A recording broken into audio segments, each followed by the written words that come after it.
நோயாளிகள் இருக்காங்களா, அவங்க வந்து கடுமையாக ஜிம்மில் போய் ஒர்க் அவுட் பண்ணுமா அப்படின்னா தேவையில்லை. ஏன்னா நோயாளிகள் எதுக்காக ஜிம்மில் போய் ஒர்க் அவுட் பண்ணுறோம் அப்படின்னா, உடலில் ஒரு வலி வேண்டும், வலியை ஏற்படுத்துவதற்கு. அந்த வலியை வச்சுக்கிட்டு தான் அது ஒரு அழுத்தம். வலி என்பது ஒரு அழுத்தம். அந்த ஒரு அழுத்தம் என்பது நமக்கு ஒரு வலியை தரும், ஒரு வலிமையை தரும். அப்போ அந்த வலியை வச்சுக்கிட்டு தான் நம்மளால் நம்ம வேலைகளை செய்ய முடியும். நம்ம வேலையை செய்வதற்கு நமக்கு ஒரு வலி தேவை, ஒரு அழுத்தம் தேவை.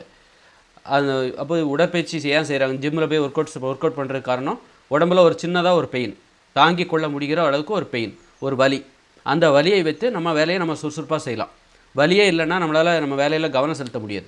வலி என்பது நமது உடலில் கவனம், நமது கவனத்தை அது வந்து ஒருமுகப்படுத்துகிறது. மன ஒருமைப்பாட்டுக்கு வலி என்பது தேவை.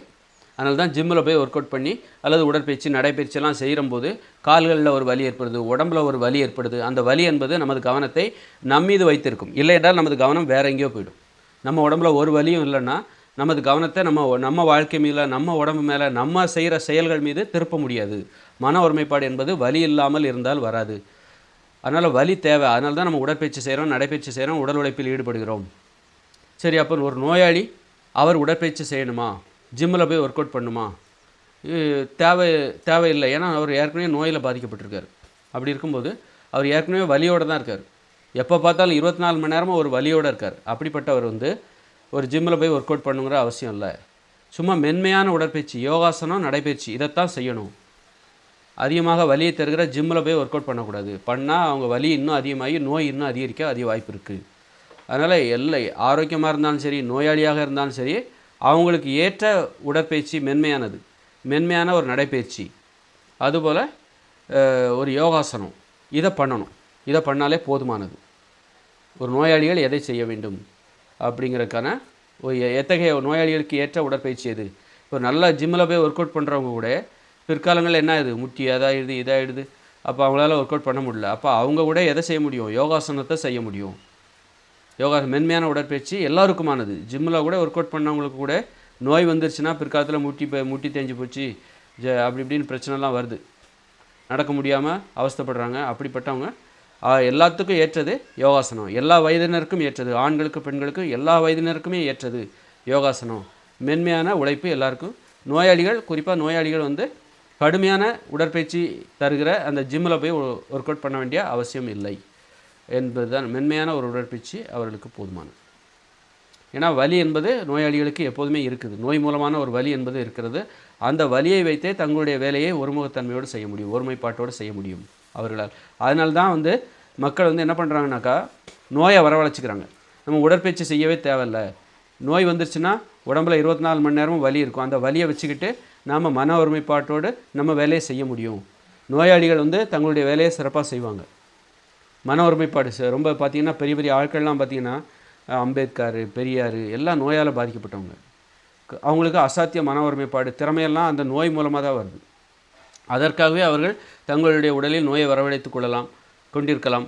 அல்லது அவர்களுடைய பொது பணியில், பொது வேலையில் காட்டுகிற ஆர்வம் இருக்குல்ல, அது அவர்கள் உடலை புறக்கணித்து விட்டு, உடல் ஆரோக்கியத்தை புறக்கணித்து அவர்கள் உடலில் நோய் வருவதற்கு, அந்த நோய் பிற்காலங்களில் அவர்களுடைய வேலையை செய்வதற்கு தேவையான வலியை தருகிறது. அவங்களாம் உடற்பயிற்சிலாம் பண்ண மாட்டாங்க, நடைப்பயிற்சிலாம் பண்ண மாட்டாங்க. அம்பேத்கர், பெரியார் இவங்கெல்லாம் வந்து யோகாசனம் எதுவுமே பண்ண மாட்டாங்க. ஆனால் அவங்க வேலையை எப்படி அவங்க சிறப்பாக செய்கிறாங்க அப்படின்னா, அவங்களுக்கு உடம்பில் உள்ள அந்த வலி, நோய் என்பது ஒரு வலியை தருகிறது. அந்த வலி அவர்களுக்கு மன ஒருமைப்பாட்டையும் திறமையும் கட்டமைக்கிறது. அதனால் இந்த மனிதர்கள் என்ன பண்ணுறாங்க, நாமளும் ஒரு நோயோடு இருக்கணும், நோயோடு இருந்தால் சாதிக்கலாம், சாதிப்பது தான் முக்கியம் அப்படின்னு சொல்லி நோயை தேடி போகிறாங்க. நோயை தருகிற உணவுகளை சாப்பிட்றாங்க, நோய்களை தருகிற வாழ்க்கை ஏன் சோம்பேறித்தனமாக இருக்கிறான், ஏன் உடற்பயிற்சி செய்ய மாட்டேங்கிறான்? அப்போ தான் நோய் வரும். நோய் வந்தால் நாம் ஒரு வேலையை 24 மணி நேரம் நம்ம உடம்புல வலி இருக்கும், அந்த வலியை வச்சுக்கிட்டு மன ஒருமைப்பாட்டோடு நம்ம தொழிலில் நல்லா கவனம் செலுத்த முடியும். மன ஒருமைப்பாடு நிறைய பணம் சம்பாதிக்க முடியும், பணத்தை சம்பாதிக்கலாம் அப்படிங்கிற அந்த ஆசை கூட உடம்புல நோயை வரவழைத்துக் கொள்வதற்கு காரணமாக இருக்கிறது. இப்போ என்ன பண்ணுறாங்க, நிறைய பணம் வந்துருச்சு, நோயை வரவழைச்சாச்சு, நிறைய பேர் நோயாளிகள் பெரிய பணக்காரர்களாக இருக்காங்க. ஆனால் அவங்க மகிழ்ச்சியாக இல்லை. அவங்க நோய் மூலமாக நிறைய பணத்தை சம்பாதிச்சிட்டாங்க. நோய் மூலம் ஏற்படுகிற வலி மூலமாக, அந்த வலி மூலம் ஏற்படுகிற மன ஒருமைப்பாடு மூலமாக நிறைய பணத்தை சம்பாதிச்சிட்டாங்க. ஆனால் அவங்களுக்கு ஆரோக்கியம் இல்லை, அதை அனுபவிப்பதற்கு ஆரோக்கியம் இல்லையே என்கிற கவலை. அதை இப்போ இனிமேல் வந்து அதிலேருந்து கற்றுக்குறாங்க இளைய தலைமுறையினர். அப்போ இதுலேருந்து என்ன தெரியுது அப்படின்னா, வாழ்க்கையை அனுபவிக்கணும்னா ஆரோக்கியம் தேவை. நோய் மூலம் நிறைய பணத்தை சம்பாதிக்கலாம், ஆனால் அதை அனுபவிப்பதற்கு ஆரோக்கியம் என்பது தேவை. ஆரோக்கியம் இருந்தால் பணம் தேவையில்லை வாழ்க்கையை அனுபவிப்பதற்கு. ஆனால் நோயாளிகளுக்கு வாழ்க்கையை அனுபவிக்கிறதுக்கு அவங்க பணம் தான் அவங்க வாழ்க்கைன்னு நினைக்கும் போது பணத்தை தேடி போகிறாங்க, நோயை வரவழைச்சிக்கிறாங்க, வாழ்க்கையை அனுபவிக்க முடியாமல் அவ்வளோ பணம் இருந்தும் அவங்களால வாழ்க்கையை அனுபவிக்க முடியல. இப்படிப்பட்ட பிரச்சனைகளை மாட்டிக்கிறாங்க. அதனால் வந்து ஆரோக்கியம்தான் சிறந்தது. உடலில் நோயை வலியை ஏற்படுத்துவதற்கு நோயை தேடி போக வேண்டிய அவசியம் இல்லை. நோயை தேடி உடம்புல வலியை ஏற்படுத்துவதற்கு ஆரோக்கியமானவர்களுக்கு இருக்கிற ஒரே வழி உடற்பயிற்சி, உடல் உழைப்பு. அதன் மூலம் உடலில் வலியை ஏற்படுத்தி மன ஒருமைப்பாட்டை ஏற்படுத்தி ஒரு வாழ்க்கையை அனுபவிப்பதை சார்ந்து அனுபவிப்பதை நோக்கமாக கொண்டு வாழ்வது, உழைப்பது, தொழில் செய்வது. இனிமேல் வாழ்க்கையை அனுபவிப்பது தான் சாதனை. இனிமேல் உள்ள தலைமுறையினர் எதை சாதனையாக கருதுவார்கள் என்றால் வாழ்க்கையை அனுபவிக்கணும், சந்தோஷமாக அனுபவிக்கணும். அந்த வயது சார்ந்து, பருவம் சார்ந்து, அந்தந்த வயசில் காதல், அந்தந்த வயசில் குடும்பம், கல்யாணம், குழந்தைகள், பேரம்பேத்தி, இதுதான் வாழ்க்கையை அனுபவிப்பது. நண்பர்கள், ஆடல், பாடல், ஆட்டம், பாட்டம், கொண்டாட்டம், விளையாட்டு, நீச்சல் அடித்து குளிக்கிறது, காடு கரைன்னு சுற்றுலா போகிறது. சுற்றுலா போகிறதுனா உலக நாடு இல்லை, சும்மா ஊரை சுற்றி இருக்கிற பக்கத்து ஊர், காடு பகுதி, அங்கெல்லாம் போகிறது. இதுதான் சுற்றுலா. இந்த மாதிரி வாழ்க்கையை அனுபவிக்கணும். இதுதான் சாதனை. வாழ்க்கை அனுபவிப்பதற்கு இருக்கிற இயற்கையான ஒரே வழி, என்னென்னைக்கு மாறாது. இதுதான் வாழ்க்கை அனுபவிப்பது என்றால் இதுதான். அப்போ இந்த வாழ்க்கையை வாழ்வது தான் இனிமே பிறக்கிற தலைமுறையினரின் நோக்கமாக, இலக்காக, எல்லோருக்குமான நோக்கமாகவும் இலக்கமாகவும் இருக்கும்.